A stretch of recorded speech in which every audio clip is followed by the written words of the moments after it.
How much does it cost to build? This is a question I get asked regularly. And to me, it's a bit of a stupid question, but I can appreciate why people are asking it who don't have the experience and knowledge that I do. But you may as well come up to me and ask me how long's a piece of string, because that's the exact question that I'm trying to answer for you. There are so many different tangibles on any given project that you can't simply apply a square meter rate to it. Now, anyone that comes in and says, oh, yep, it's going to cost you 20,000 a square, 10,000 a square, 15,000 a square, whatever that rate is, it's just a dartboard guess. They're looking at it going, oh yeah, I've built a project like this in the past. I think it will cost this much. And this is a trap that a lot of people can fall in, because they have an unrealistic expectation of what things actually cost to build.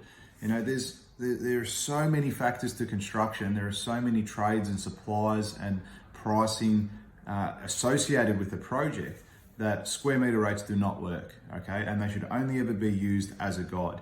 If you're looking at building and wanting to get some costs associated with your project and get them together, I personally would actually recommend speaking to a builder and getting them involved early on in the process.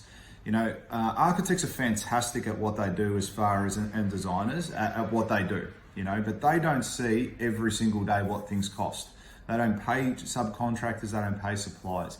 They can have a bit of an idea what it might cost to build something, but when they're drawing, they're probably more interested in the aesthetic look of the dwelling, keeping in line with their brand, making sure that this is a beautiful home that they're designing. Whereas if you can get a builder involved early on in the stage and you're trying to work to a budget, which many people are, you could be saying, okay, I really like this big open window, but you know what, guys, that's going to cost you $30,000. If you reduce it here or make it a little bit more narrow or reduce the number of panels in it, you'll actually save $5,000. So you can see very quickly how getting a builder involved early stages throughout your design process can help you control the costs on your job and actually build it to the budget that you're trying to achieve.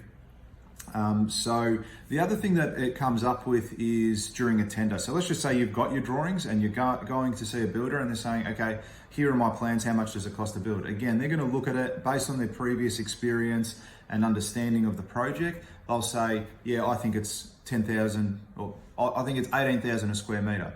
But you go to another builder, they will give you a different rate. So how are you to know what is accurate and what's not? You're just getting people giving you figures that relate to what? Their experience. It's not accurate.